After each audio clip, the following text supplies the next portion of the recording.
कहानी का तात्पर्य है कि आज जो पूरे प्रदेश में और पूरे देश में जो सरकार है, सरकार की कथनी और करनी में इस तरह का अंतर है।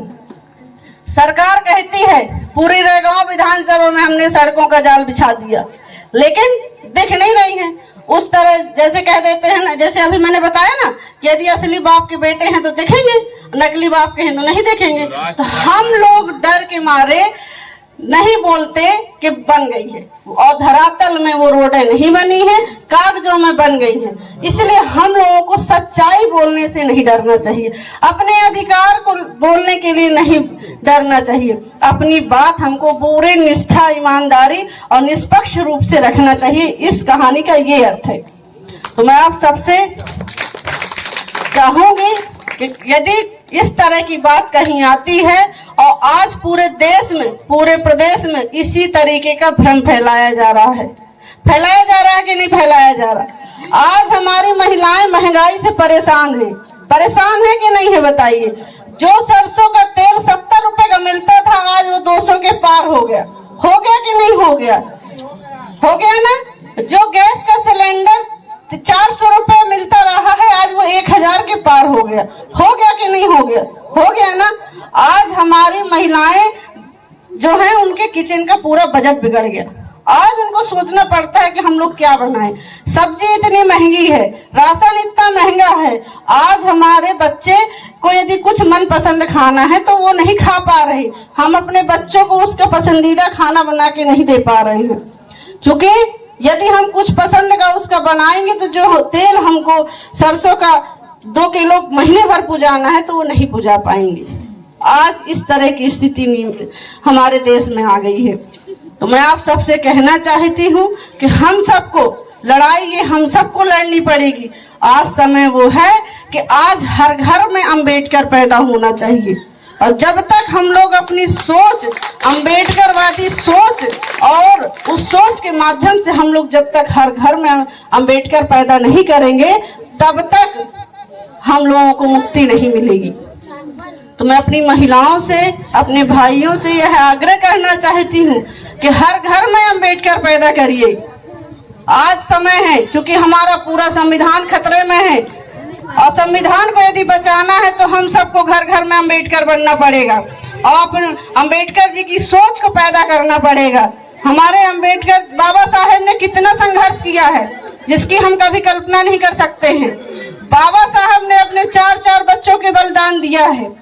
सोचिए, हमारे बच्चे को बुखार भी आ जाता है तो कितना बड़ा कार्यक्रम हो, हम छोड़ के भागते हैं कि नहीं भागते हैं। लेकिन बाबा साहब ने अपने 4 बच्चों की कुर्बानी दी ताकि पूरे देश के बच्चे खुशहाल रह सके। अपनी पत्नी की कुर्बानी दी, पत्नी वहां बीमार पड़ी है, और बाबा साहब के पास जब खबर पहुंची तो बाबा साहब ने कहा कि ये संविधान सौंपना ज्यादा जरूरी है पत्नी से। पत्नी तो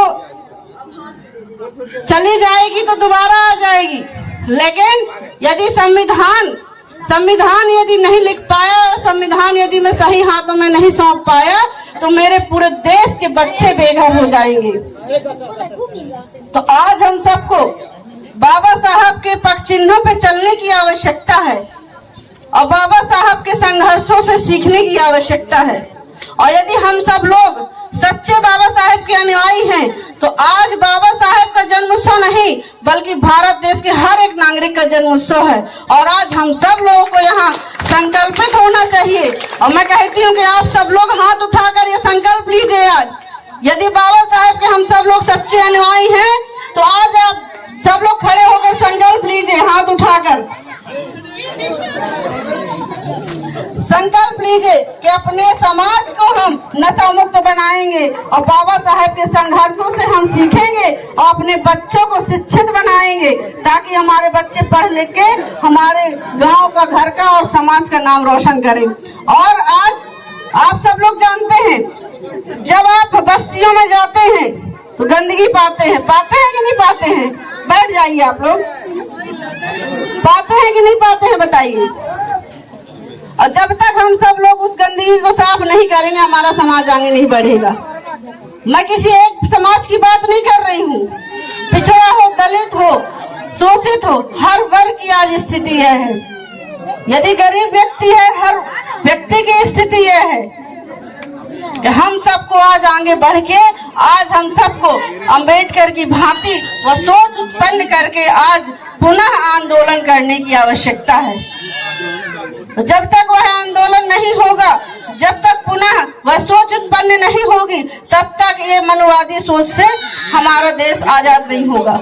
आज फिर हमारा देश कहीं न कहीं गुलाम होने की स्थिति में आ गया है। हम सब लोग गुलामी की स्थिति में आ गए हैं। जब इतनी महंगाई होती जाएगी और हमारे पास कमाने खाने के लिए कोई चारा न बचेगा तो हम लोग बचेंगे कहाँ, बताइए। तो आज हम सबको हर एक लड़ाई भूलकर केवल संगठित होकर काम करने की आवश्यकता है। और बाबा साहब ने 3 मूल मंत्र दिए हैं, संगठित रहो, शिक्षित बनो और संघर्ष करो। जब तक ये 3 मूल मंत्रों को हम जीवन का आधार नहीं बनाएंगे तब तक हम आगे नहीं बढ़ सकते हैं। तो मैं आप सभी से आग्रह करना चाहती हूँ, संगठित रहिए और अपने बच्चों को अच्छी शिक्षा दीजिए और संघर्ष करिए। और हमारा आपका तो काम ही है संघर्ष करना और संघर्ष करते आ रहे हैं और संघर्ष कर रहे हैं, तभी आज हम सब लोग स्वतंत्रता पूर्वक बोल रहे हैं। और ये बाबा साहब की देन है और ये बहुत बड़ी ताकत है कि आज हम सब लोग स्वतंत्रता पूर्वक बोल रहे हैं। मैं राजेश भैया से भी कहना चाहती हूँ, डॉक्टर साहब से, कि आज जो यहाँ खड़े होकर हम लोग स्वतंत्र रूप से बोल रहे हैं, ये बाबा साहब की देन है।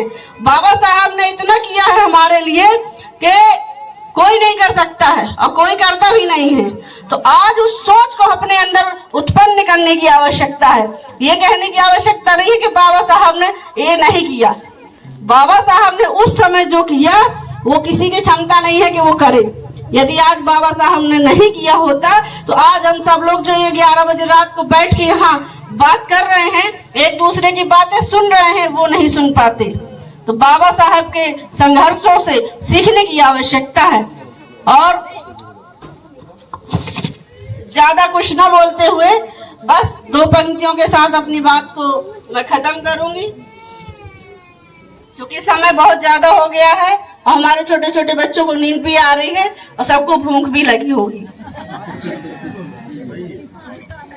आप सब लोग यहाँ धैर्य पूर्वक बैठे, मेरी बात सुनी, हम सबको सुना, उसके लिए मैं आप सबको धन्यवाद कहना चाहती हूँ। और बस 2 लाइनों के साथ अपनी बात खत्म करूंगी। काम करो फल मिलता है, आज नहीं कल मिलता है। काम करो फल मिलता है, आज नहीं कल मिलता है। कुआं जितना गहरा खोदोगे उतना ही मीठा जल मिलता है, उतना ही मीठा जल मिलता है। धन्यवाद। जय हिंद, जय भारत। बाबा साहेब, धन्यवाद। जय हिंद, जय भारत।